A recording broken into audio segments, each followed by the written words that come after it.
Libur panjang bulan Oktober 2020 berisiko meningkatkan jumlah kasus penularan COVID-19.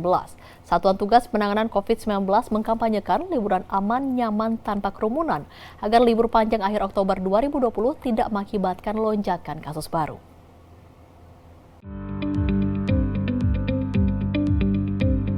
Menteri Perhubungan Budi Karya Sumadi meninjau pergerakan penumpang kereta api pada periode libur cuti bersama Maulid Nabi Muhammad SAW di Stasiun Pasar Senen, Jakarta Pusat, Kamis 29 Oktober 2020. Budi Karya juga memeriksa protokol kesehatan baik dari sisi petugas maupun penumpang. Dalam kesempatan ini, Menhub membagikan masker kepada calon penumpang kereta api. Ia melihat banyak masyarakat yang masih mengenakan masker scuba. Sebagai upaya meningkatkan protokol kesehatan, Budi Karya mengatakan operator kereta api PT Kereta Api Indonesia Persero menyediakan masker dan face shield. Diharapkan mudik libur panjang kali ini tetap nyaman dan terhindar dari COVID-19. Budi Karya mencatat lonjakan trafik penumpang secara keseluruhan hingga mencapai 2 kali lipat.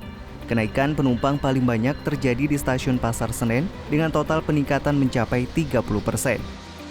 Kementerian Perhubungan memprediksi puncak cuti bersama terjadi pada kurun 27-28 Oktober, sedangkan puncak balik akan terjadi pada Minggu 1 November 2020.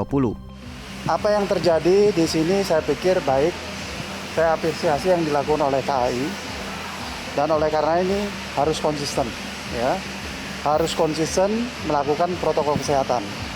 Karena kalau kita bisa memberangkatkan mereka, tetapi mereka terpapar, maka kita tidak berhasil. Sementara Ketua Tim Pakar dan Juru Bicara Pemerintah Penanganan COVID-19, Wiku Adhisa Smito, mengingatkan masyarakat yang hendak melakukan perjalanan dalam libur panjang agar melakukan screening atau pemeriksaan COVID-19 sebelum mengunjungi tempat tertentu. Langkah ini agar tidak menimbulkan penyebaran virus COVID-19 di lokasi tujuan.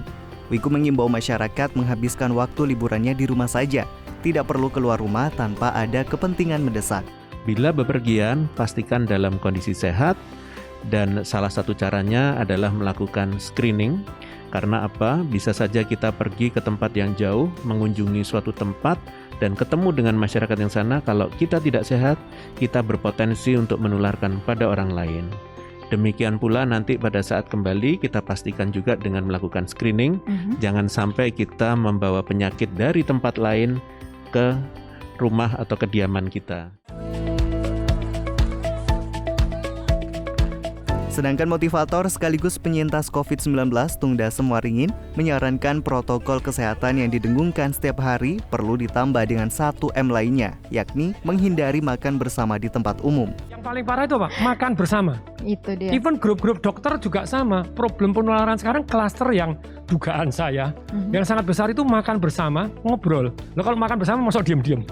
Dan makan bersama boleh nggak sih? Boleh, jaga jarak. Tapi makan tuh Anda selalu buka loh. Pastikan buka masker ya. Nah, buka masker. Jadi problem makan bersama ini challenge yang luar biasa. Apalagi kalau Anda, saya bayangin, Anda mudik, Anda tamasya, makan di tempat umum toh, masker buka toh. Nah seberapa ini bahayanya seperti ini. Jadi mestinya tambahin M gitu ya.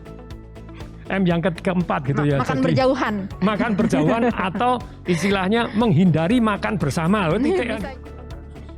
Sementara Rektor Institut Pertanian Bogor sekaligus penyintas COVID-19 Arif Satria mengatakan peran masyarakat dan tokoh agama sangat penting menyosialisasikan penerapan protokol kesehatan saat cuti bersama dan libur panjang.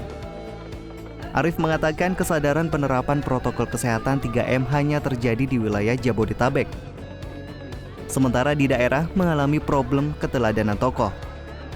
Butuh kerjasama melibatkan organisasi masyarakat seperti Nahdlatul Ulama dan Muhammadiyah dan memberdayakan gerakan level bawah. Kesadaran menggunakan masker itu parah sekali.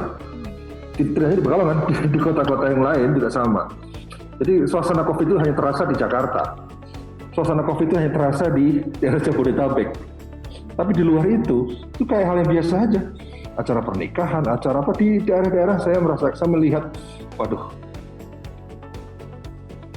Membiasakan dan mewajibkan diri mematuhi protokol kesehatan merupakan salah satu kunci agar COVID-19 dapat ditekan penyebarannya. Perlu kerjasama dan kewaspadaan tinggi oleh masyarakat dan Pemda agar momen libur panjang ini tidak memunculkan klaster baru. Tim Liputan, Jawa Pos TV.